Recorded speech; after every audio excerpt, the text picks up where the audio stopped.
A primeira carta de Pedro. Seu nome era Shimon, ou Simão, quando ele se tornou um seguidor de Jesus, e ele fazia parte do círculo interno dos 12 discípulos. Quando ele confessou que Jesus era o Messias, Jesus mudou o nome dele para Kéfas, que é aramaico para pedra, e mais tarde foi traduzido para o grego como Petros, ou Pedro.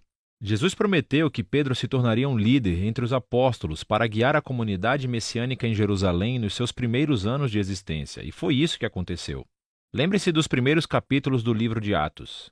Pedro acabou sendo chamado para levar as boas novas de Jesus para além das fronteiras de Israel. Mas essa carta foi escrita décadas após essa missão ao mundo romano em geral. Descobrimos no final dessa carta que Pedro está em Roma, que ele chama de Babilônia. E aprendemos que Pedro encomendou essa carta, mas na verdade ela foi composta por um homem chamado Silvano, que era um colega de Pedro. Essa foi uma carta circular enviada para várias comunidades eclesiásticas na província romana da Ásia Menor, que é a atual Turquia. E Pedro descobriu que esses irmãos, de grande maioria não judeus, estavam sendo perseguidos. Eles estavam enfrentando hostilidade, sendo assediados pelos seus vizinhos gregos e romanos. E assim, Pedro escreveu para encorajá-los no meio do seu sofrimento, e isso ajuda a explicar o estilo dessa carta e os seus temas principais. A carta começa com uma saudação e se transforma em uma canção poética de louvor a Deus, o que introduz os temas principais explorados na parte principal da carta, em que ele primeiro afirma a nova identidade da família desses cristãos que estão sendo perseguidos, o que os ajudará a ver o seu sofrimento como uma maneira de dar testemunho sobre Jesus, e isso ajuda-os a concentrar esperanças futuras no retorno de Jesus. Vamos aprender mais. Você verá como todas as peças funcionam juntas. Pedro começa cumprimentando essas igrejas como o povo escolhido de Deus que está exilado pelo mundo inteiro. Contudo, Pedro deixa claro ao longo da carta que esses cristãos são gentios, mas aqui ele os descreve com frases do Antigo Testamento que descrevem como Deus escolheu o povo de Israel, a família de Abraão, ele próprio um exilado e errante. Essa é uma estratégia-chave que Pedro repete ao longo de toda a carta. Ele quer que esses cristãos não-judeus que estão sofrendo vejam que, através de Jesus, agora pertencem também à família de Abraão. Eles estão exilados como ele, são incompreendidos e maltratados, e estão procurando seu verdadeiro lar na Terra Prometida. Pedro continua essa ideia no Salmo de abertura. Ele louva a Deus por fazer as pessoas nascerem de novo em uma esperança viva através da ressurreição de Jesus e do poder do Espírito. Deus está convidando todas as pessoas para uma nova família centrada em torno de Jesus. Uma família que tem uma nova identidade como filhos amados de Deus e que tem uma nova esperança de um mundo renascido pelo amor de Deus quando Jesus retorna como Rei. E, para as pessoas que têm essa esperança, o sofrimento e a perseguição são, na verdade, um presente estranho, porque queima esperanças falsas e distrações como um fogo purificador e nos lembra do nosso verdadeiro lar e esperança. E assim, paradoxalmente, as dificuldades da vida realmente aprofundam nossa fé, tornando-na mais genuína. A partir daqui, Pedro vai passar para o corpo da carta, mas vai explorar todas essas ideias com mais profundidade.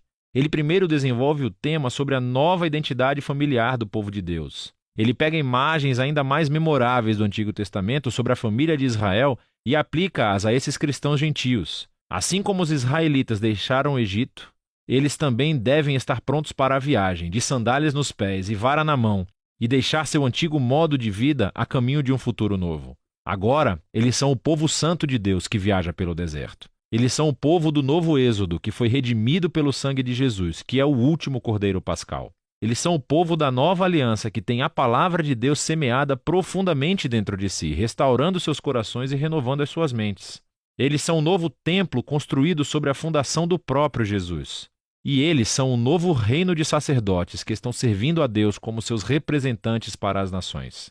Agora, aplicando todas essas imagens incríveis a esses cristãos gentios perseguidos, Pedro está colocando seu sofrimento dentro de uma nova história e isso leva à próxima sessão.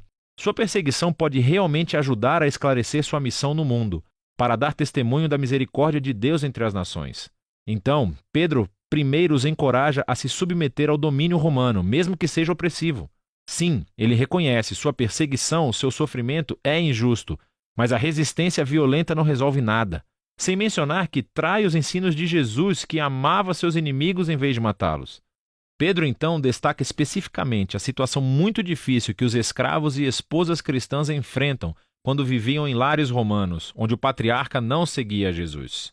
O problema é que era suposto que todos na casa se submetessem e adorassem aos deuses do patriarca. Portanto, Pedro está ciente de que dar lealdade a Jesus gerará suspeitas. Então Pedro diz: é verdade, todos os cristãos, incluindo esposas e escravos romanos, foram totalmente libertados por Jesus. Mas eles devem demonstrar essa liberdade não através da rebelião, mas resistindo ao mal da mesma forma que Jesus fez, mostrando amor e generosidade aos seus inimigos. E em lares onde o marido também é cristão, é uma história diferente. Devem tratar as suas esposas totalmente diferentes de seus vizinhos romanos, considerando-as iguais perante Deus, que são dignas de honra e respeito. Pedro tem esperança de que essa imitação do amor de Jesus e do reino invertido dê poder às suas palavras, ao testemunharem a misericórdia de Deus e mostrarem às pessoas a verdade maravilhosa sobre o caminho de Jesus. Mas Pedro também é realista. Ele sabe que os cristãos continuarão sendo perseguidos, e assim ele os lembra da reivindicação futura. Ele lembra-os de como o próprio Jesus foi perseguido injustamente e assassinado por poderes humanos corruptos, mas na realidade ele estava morrendo pelos pecados dos seus inimigos. E depois disso ele foi reivindicado e recebeu a ressurreição pelo Espírito. E agora Jesus é exaltado como rei sobre todos os poderes humanos e espirituais. Então, Pedro mostra como o batismo aponta para as reivindicações dos seguidores de Jesus. Assim como Noé, eles foram salvos através das águas, não como um ritual mágico, mas como um símbolo sagrado que mostra a sua mudança de coração, o seu desejo de se unir a Jesus em sua morte e ressurreição. E agora, mesmo se eles forem assassinados por seguir a Jesus, a sua esperança está na reivindicação futura e em uma exultação ao lado do seu rei, o que leva Pedro para o momento final. Ele lembra as palavras de Jesus, que seus discípulos deveriam considerar uma honra e alegria serem perseguidos como ele foi.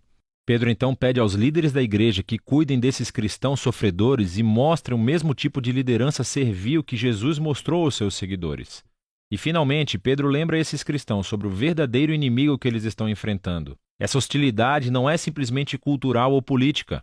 Existem forças obscuras do mal espiritual no comando, que inspiram o ódio e a violência. E eles devem resistir a esse mal permanecendo fiéis a Jesus e aos seus ensinamentos, e antecipando o seu retorno e vitória final sobre esse mal.